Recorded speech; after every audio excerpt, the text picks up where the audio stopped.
Syrian rebels attack Hezbollah fighters inside Lebanon, raising more concerns that the war in Syria is spreading beyond its borders. Hezbollah is under mounting pressure to end its involvement in Syria. Just what are the implications of Lebanon becoming another battleground in the conflict? This is Inside Story.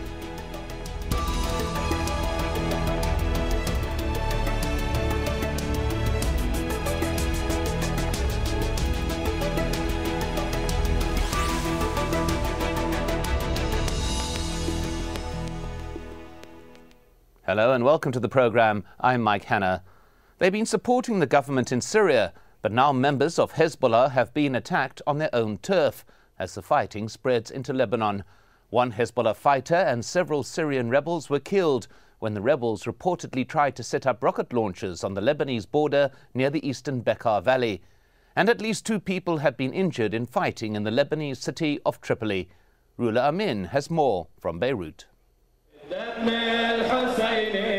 On Hezbollah's Al-Manar TV, another funeral for another Hezbollah fighter. He was killed performing what they call his religious duty, having been killed inside Syria. For these mourners and Hezbollah supporters, these fighters died defending Hezbollah and the Shia community against some of the extremist Syrian rebel groups. They also died defending against what Hezbollah considers an Israeli-US plot to destroy the Syria and Hezbollah alliance. We are in a position to stop the sectarian strife and protect the resistance. Of course, this has required sacrifices, but these sacrifices are far less than what we would have had to give if we waited for this strife to reach our homes, our villages and our towns.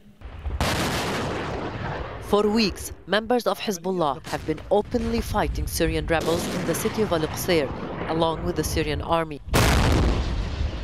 For months, the Syrian opposition has accused Hezbollah of helping the Syrian president attack the rebels. Syrian rebels say it's Hezbollah that has enabled the Syrian army to win the battles on the ground, lately in Al-Qusayr and elsewhere in Syria. And anger against Hezbollah is growing. We are facing a new kind of fighters. We are facing new fighters, we are facing new tactics. Those who are fighting now in Al-Qusayr are Hezbollah fighters. Logically speaking, if Hezbollah or the resistance wanted to defend Syria by sending fighters, how many could they send? A few hundred, 1,000 or 2? We're talking about a battle in which hundreds of thousands of Syrian troops are involved against tens of thousands of terrorists, if not more, because of the constant flow of fighters from neighboring and foreign countries that support these terrorists. Syrian opposition leaders called on Hezbollah to pull its fighters out of Syria. And some of the Syrian rebel groups threatened Hezbollah they will attack its strongholds if it doesn't pull out its fighters. And some rebel groups have already carried out that threat. Shells have hit Hezbollah strongholds near the border with Syria, among them Hermel. 2 people were killed in these attacks. Last Sunday, 2 rockets hit the mostly Shia neighborhood of Al-Shiyah at the edge of the capital Beirut. It's not only Hezbollah fighting in Lebanon.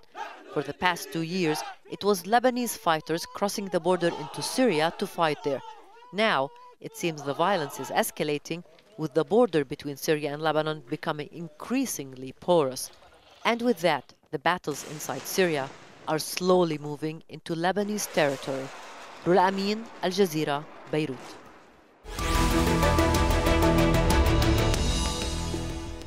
For more on this, I'm joined by our 3 guests. From Beirut, Ahmad Mousalli, professor at the American University in Beirut and a specialist on Islamic groups. Also from Beirut, Naim Salem, professor at Notre Dame University in Lebanon and a specialist on international affairs and diplomacy. And from here in Doha, Salman Shaikh, director at Brookings Doha Center. Salman was an advisor to the UN Secretary General on the Middle East. Let's begin with Naim Salem. Everybody said that they didn't want this, yet it is happening, fighting on Lebanese soil. Are things getting out of control? As of yet, the situation is not out of control, but it may go out of control anytime. Why? Because the stakes are seen to be too high for all of the groups in Lebanon. On the one hand, the supporter of the revolutionaries in Syria, and on the other hand, Hezbollah and its ally. As Sayyid Hassan Nasrallah declared a few days ago, that the battle in Syria is seen to be now as Hezbollah's battle, and therefore Hezbollah's forces have gotten into it. So it is impossible now for Hezbollah to withdraw from this battle or from this war in Syria. So the situation is going in the direction of more escalation. And the escalation depends very much on the Syrian opposition taking the initiative. This week, just 2 days ago, there were a group of 20 armed people from the opposition in Syria crossing the border into Lebanon and trying to put missiles in direction of the city of Baalbek. And they were ambushed by Hezbollah, and about 16, 17 of them were killed. So this is a new turning point, a dangerous turning point in the war in Syria, spilling over into Lebanon. And we really fear that the situation may get to escalate more and more in the coming days and weeks. Well, Ahmad Mousalli, your view, is this a turning point, do you believe? I mean, definitely the situation now in Syria is changing, and the players are now pushing in different directions. I mean, while there is a lot of discussion on Hezbollah, we have to keep in mind that today the major interest in terms of regional powers and world powers is the Salafists and the Takfiris in particular, who are now, and they from the very beginning, they have moved from all over the Arab world and beyond and participated with the revolution or the opposition against the regime. And what we see today, that there are two parties in Lebanon, the Salafists supporting the opposition and Hezbollah supporting the regime. And in that sense, now it is public that both sides are fighting a proxy war, and this is now escalating into the Lebanese arena, and things could blow up very soon, especially if you see that now the regime is kind of taking over, and I think we can see the revenge taking place in Lebanon. We have seen certain incidents taking place, like, you know, firing missiles on Dahi, the center for a Shia presence, and Hezbollah. We have seen missiles being fired at Hermel in Beqa, and there are direct threats to Hezbollah and to other areas. And I am afraid that sooner than later we will see more explosions, car bombs, and things like that put in Shiite area in order, again, to turn the war in Lebanon into a sectarian war. And this is a very dangerous situation, given the already tense situation in Lebanon, and Lebanon is split almost in half with the regime and against the regime. Well, Salman Shaikh here in Doha, we heard the words there, proxy war. Do you agree with this? This is what is happening? Yes, of course, it's become a proxy war, but it's a sectarian-fueled war now, all across from Lebanon to Syria and Iraq. But I must say the main protagonists of that sectarian war is the Assad regime and its backers, and that includes Hezbollah. You know, Hezbollah is gambling with the future of Lebanon with the way that it has entered into the Syrian conflict. It is also cancelling the sovereignty of Lebanon itself, something that Hafez al-Assad never accepted in any case. All those years, he never accepted an embassy, never accepted landing in Beirut airport. And we have a situation now whereby which, yes, I agree with your guests, that Lebanon is in a very, very dangerous situation. It is not all-out war, but Lebanon is now in a state of war. And unfortunately, with the involvement of fighting forces, not just Hezbollah, but also, I agree, Sunni fighters coming from Lebanon, this situation is only likely to get much, much worse. Well, Naim Salem, there we heard that the clarity that it is not just Hezbollah fighters who have been going into Lebanon, it is also Sunni fighters who have been crossing the border and fighting against the Assad government. Why do you think that these developments are happening? What is the impetus for groups within Lebanon to go across the border and enter another war with the possibility that it may start happening in their own backyard? Well, the reality is the involvement by Lebanese in Syria was for the past 2 years primarily by Salafist and Sunni Muslim fundamentalists crossing from Lebanon into Syria. It is clear that only over the past few months and particularly the past few weeks that Hezbollah has gotten directly involved into this war. Regarding stability in Lebanon, if the Syrian army is able to conclude the battles near the Lebanese border, specifically in the Qusayr region and in the area around Qusayr and in the Arsal region and in the Badani region, if the Syrian army is able to conclude this battle to its advantage within the next few weeks, that will relieve the tension in Lebanon. If this is going to drag on, and Hezbollah, instead of the Syrian army getting more involved and sucked into this conflict, this will have more negative implication on the Lebanese setting and may involve clashes on Lebanese soil between Hezbollah and Sunni fundamentalist fighters. This is where the danger lies. However, if the situation is concluded quickly, we may get out in Lebanon out of this with the least consequences on us. Well, we'll look at that broader picture in a minute, but Ahmad Mousalli, there we're hearing that point. If that fighting stops soon, then the situation can be held in rein within Lebanon. But already we are seeing fighting in Tripoli. We are seeing fighting in the south, in Sidon as well. Already it seems to be spreading very strongly, and it does, it appear, have a strongly sectarian base. Definitely. I mean, the sectarian conflict in Lebanon precedes the conflict in Syria, and therefore it could have a life of its own. And whether the Salafists in Syria win or lose, I think Lebanon is going for a very rough ride. Even if the Salafists lose in Syria, I think they are going to expand their presence into the surrounding countries like, Jordan, more Iraq, Lebanon, and so on, and beyond.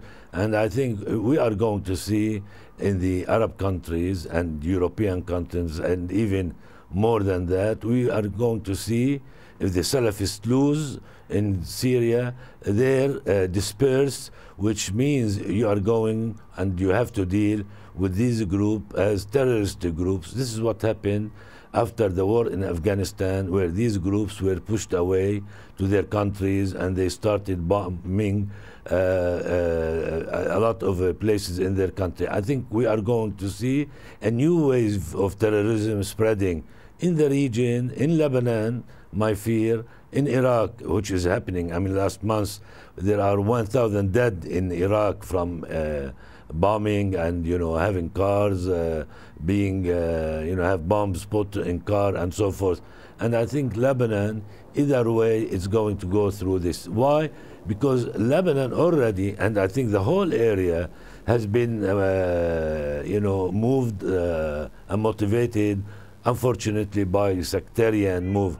And today, I mean, the war in Syria is being projected as a war between Shia and Sunni, whereas I think the war is much more, it is more about how the area should be rearranged, whether it is going to be fighting for independence of the area and against Israel, or whether there will be the new Middle East that Secretary Condoleezza Rice has spoken about. Well, I will return to this point that you are making in a moment. But Salman Shaikh, I want to go to you there with a phrase that we heard, a slightly chilling one, that the conflict is achieving an energy of its own, almost as though it is getting near that point where it becomes irreversible, or the effects are irreversible. Your view on that?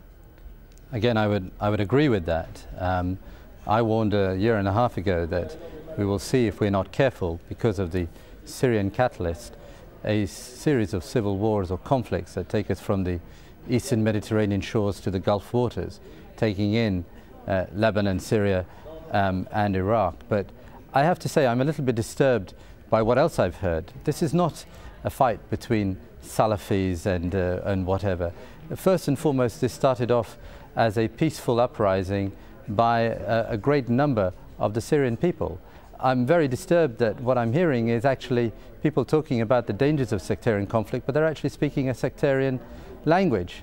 And that is something that we have to avoid at all costs. That is where we are going, unfortunately, but we have to be very clear.